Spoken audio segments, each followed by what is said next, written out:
Hello and welcome to my Setting Boundaries Masterclass. My name's Laura Cook, and we will be looking at 3 steps to setting and holding healthy boundaries.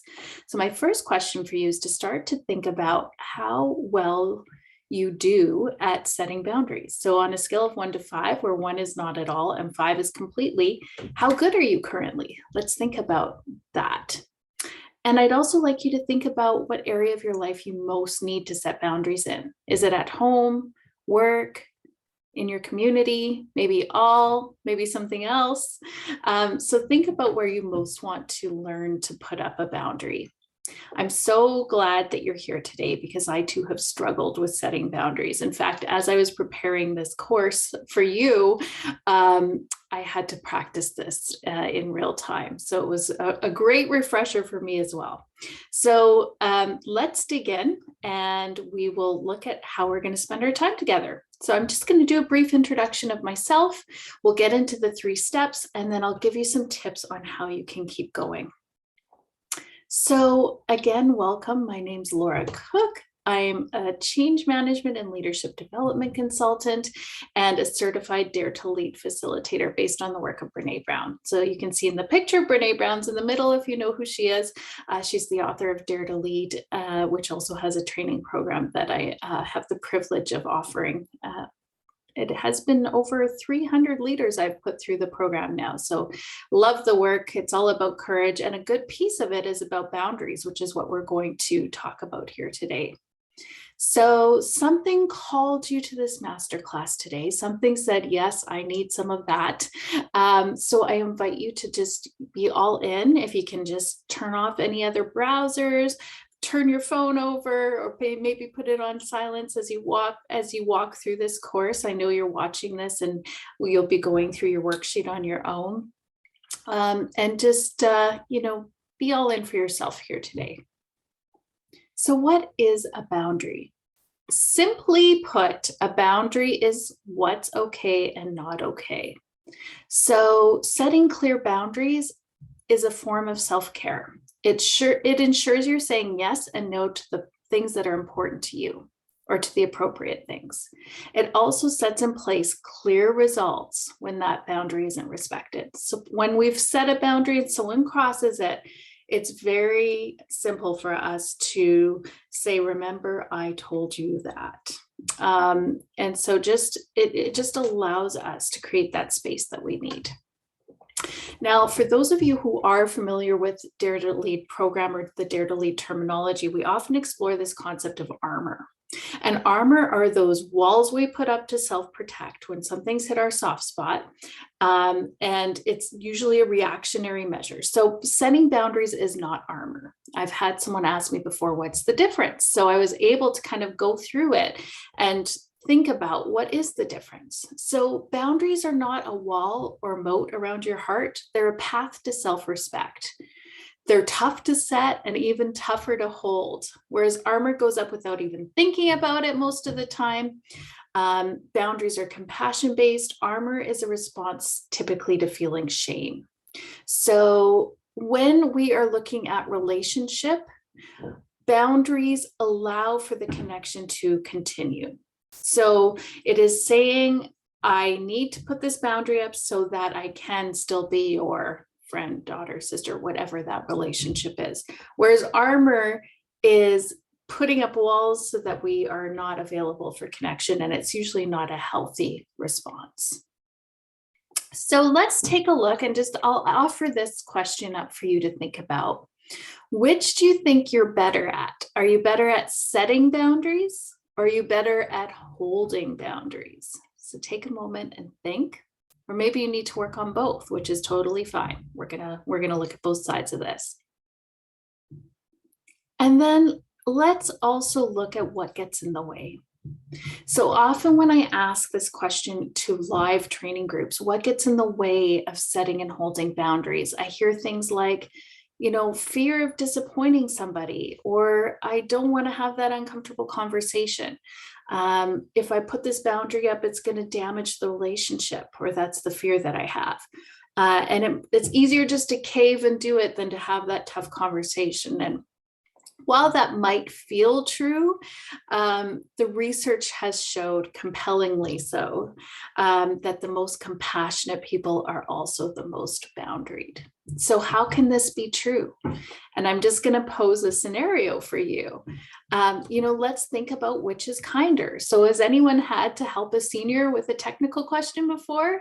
I do. I have a senior mother who I help with some technical things.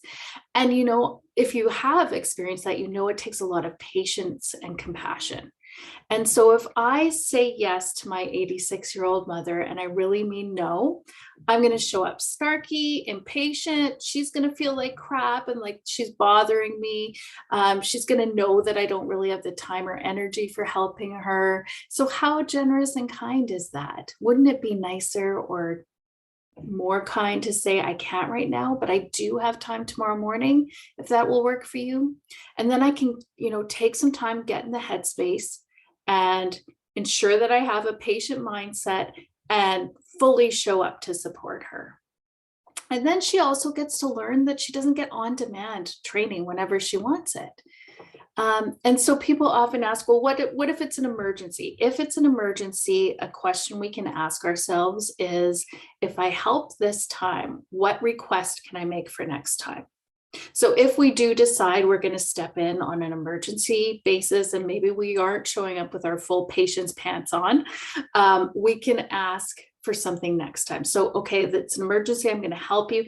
Next time, if it's during working hours, I need you to X. And maybe it's like, call my sister or, ask your neighbor or something, right? But we don't have to take it all on. So let's look at what boundaries do for us. Boundaries help protect our time. They prioritize self-care and self-respect. They allow us to set limits, and they allow us to communicate our needs and wants. So often when we feel resentful, which is our next thing that we're going to be talking about, it's a request that has gone unmet or unspoken. So when our boundaries are crossed, we feel that resentment. We usually say yes when we mean no. We might experience exhaustion, overwhelm, or fatigue. And we're putting our wellness second. And so that doesn't serve anybody. When we put our own wellness second, we can't properly care for others. And so this quote I have is, if your cup is not full, you have no ability or business to try and help fill somebody else's. And so that the compassion side of the boundary is taking care of ourselves so that we can fully show up and give it all when we do say yes. So it's like they say on the planes, put your own oxygen mask on first. Something else I want to consider, that I understand is something we need to consider when we're going to put a boundary up, is that boundaries are situational and they're relational. So in terms of the situation, like I mentioned, it could be an emergency.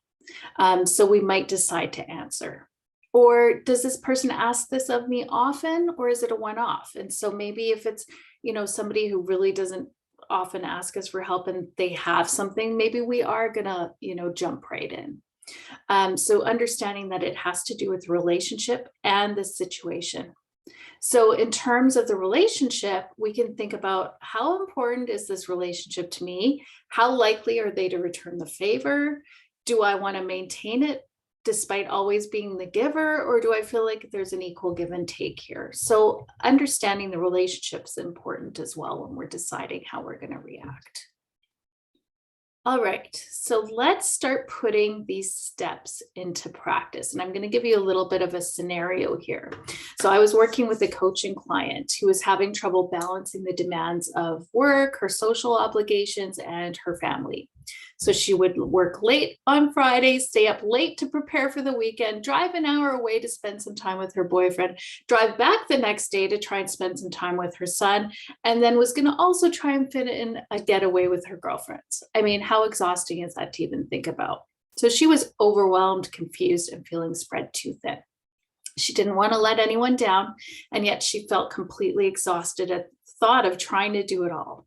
Can anyone relate to this? Yes. So through my coaching and using this framework, we determined which was most important to her, And who do we say no to in a clear and kind way? So I'd like you to take a moment and think about someone you need to set better boundaries with. What's the situation you don't want to get into again? And when you know that, we're going to step right into this boundary setting process. So take a moment, pause this video if you need to. And then when you're ready, grab your handout if you don't have it ready already. And we're gonna go through this together in real time. Okay, so assuming you have paused and you know the scenario you want to work with and you have your handout, let's move into step one, decide. So here's where we're going to decide what's okay, what's not okay. I've also asked on the spreadsheet or on your worksheet, what date, time, circumstances, restraints do you have? So what this could be is things like I only have 10 minutes before I need to, or I'm focusing on an important work project between Friday and Tuesday, or I can't take calls after 6 p.m. because I'm spending time with my family. So whatever those constraints are that you want to put in place, think about those. And then the other thing I want you to think about is how can we be proactive versus reactive? So a reactive boundary is when, you know, someone comes at us and we're like, oh, actually, I can't because. So we haven't already put the boundary in place. We're responding with the boundary. Whereas proactively would be if we were to reach out to our friends and family and say, hey, you know, this weekend I'm not available. I'm heads down on a project, but I'll be back. You know, I'll be available next weekend if you want to spend some time together. So that's being proactive in setting our boundaries. So again, pause this, go answer number one on your worksheet, and then come back. Okay, welcome back. So step two is to communicate. And when we're thinking about communicating our boundary, we often dance around it a little bit. We apologize for it. We're like, oh, I'm sorry, but, or we get vague in our language and our terminology. But what we want to remember is clear is kind. So we want to be clear, we want to be kind, and we want to be concise. So in step number two, I want you to think about what you're going to say next time if somebody comes at you, if this situation repeats. So if you have to say yes, how can you set the stage for next time? So think about how you might communicate a no.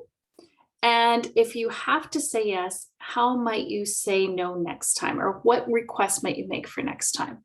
And on the bottom of your checklist, you'll see I have 3 pieces that I want you to make sure that your messaging is clear, concise, and kind. Now, keep in mind, people respect your actions and not your words. So if you have consistently caved in the past, they will expect this from you in the future. So they might push a little bit harder, and it might take longer and more effort to hold a boundary after a history of letting it fall. So take some time and write out those messages and press pause. And when you're ready, come back for step number 3. All right, welcome to step number 3, reinforce. So now that we've set our boundary, we have to hold it up. So how do we equip ourselves to stand in our boundaries? Well, there's a few things we need to think about. The first is, what will we do if the person tries to cross our boundary, and what won't we do? And what I mean by that is, we need to think about our own actions as well. If we say we're unavailable after 6 p.m., we need to make sure we're not answering calls or responding to emails after that time, even if something really juicy comes in and we really want to reply. You know, type it out, but don't send it. But you need to also respect your boundaries. And so number 3 of our worksheet is to think about what will I do and what will I not do? And in that not do is those things that you may also have to do to make sure that you're respecting your own boundary. So take some time. I want you to fill that part of your worksheet out, press pause if you need to, and then we'll conclude up here. All right, so hopefully those 3 steps have given you a sense of how you can be empowered to set, hold, and reinforce your boundaries. I want you to just remember that those who love and respect you will also respect your boundaries. but they may try to push back at first. So remember my client, I helped her get clear and concise message out to her girlfriends to say she wasn't going to be able to make that part of her weekend. So she was still going to pay her share, but she just really needed to work and spend some time with her son. And so we crafted a clear and concise message, and we had her send it while I was on the phone with her. And right away, the text messages started coming back. There was a little bit of guilt in there, and she really wanted to answer and apologize and engage. And, I challenged her just to not respond, like just put the phone aside. We're not going to respond. And sure enough, the text quieted and she could get on with her weekend. But you are going to see a large response, especially if this is someone who's crossed and you've allowed it to cross over and over again. And so it's really hard in that time and space to hold it, to not engage, not respond, not try to justify, not try to argue, just let it be and it will fizzle. Okay. So let's look at what we're going to do next. Work with a friend, share the situation and ideas of how you can manage, and get additional feedback from them. We're not going to do a group exercise because we're not in a live session for this recording, but get together a group of people and talk about how you can set and hold boundaries. And I just want to remind you that you deserve to take care of you. And if you're a parent, if you're a role model for anybody, remember that you're setting the example. And so I'd like for you to treat yourself the way that you would love those people you love dearly to treat themselves, because they're looking at you to see how to be. And so if you put your self-care first, you're teaching them to put their self-care first. And so it is the most selfless act that you can do, is to hold those boundaries, take care of yourself, and set the example for future generations. So I would love to stay connected with you. You can join my Facebook page for tips, inspiration, and other masterclasses. Connect with me on social media or book a call for one-on-one support.